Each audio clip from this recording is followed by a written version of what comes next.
elle a 14 ans, mais fut un temps, on en avait 12. Entre 12 et 18, il y a quand même une différence, non?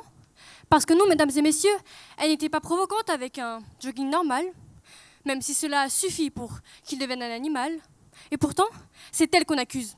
Elle n'est pas innocente. Oh, elle l'a cherché. Mais promis, elle n'en parlera pas. Dans tous les cas, vous ne la croirez pas. Mais aussi humour, car avant cela, vous ne le saviez pas.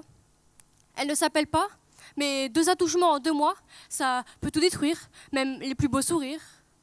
Il s'est excusé de l'avoir fait pleurer, et non pas de ce qu'il a fait.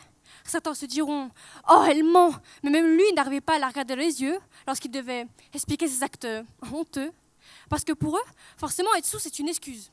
Et qu'on lui a lancé « Sérieusement, regarde comment t'es habillée !» Et puis comme un ne va jamais seul, il y avait ses regards lourds, ses mains criaient trop bas, et elle reste figée parce qu'elle n'osait pas dire non à haute voix. Elle en a parlé, mais elle savait qu'un seul « Elle ment !» et il en sortirait gagnant. Aucune sanction, non, parce qu'évidemment, il n'y avait aucune preuve.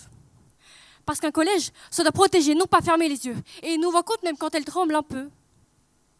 Elle devrait les détester, mais elle confond tendresse et danger. Alors elle préfère oublier. Elle tourne la page, mais l'histoire continue. C'était un peu comme un accordéon. On la serrait trop fort, puis on la relâchait. Des allers-retours entre douleur et espoir. Je ne dis pas qu'elle n'avait pas le choix, mais partir, c'était affronter la vérité. Son regard disait stop, son silence disait reste. Une photo, 2 photos.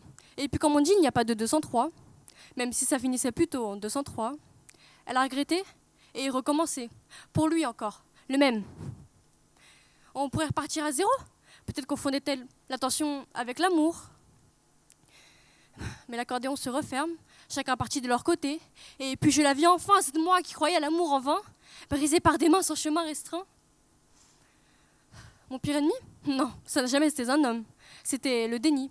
Tu exagères. Oh, tu l'as mal compris. Mais moi, je sais ce que j'ai senti, ce que mon corps a subi. Mais il préfère le déni. Fermer les yeux, changer l'histoire, pour se connaître la vérité, ça montre du courage, et non pas du hasard. La toxicité, c'est aussi quand on te fait douter de toi, quand tu te demandes c'est ta faute, alors que non, ça ne l'est pas. Et même si le monde nie, moi, je choisis de parler, de dire la vérité. Parce que parler, c'est déjà commencer à se libérer.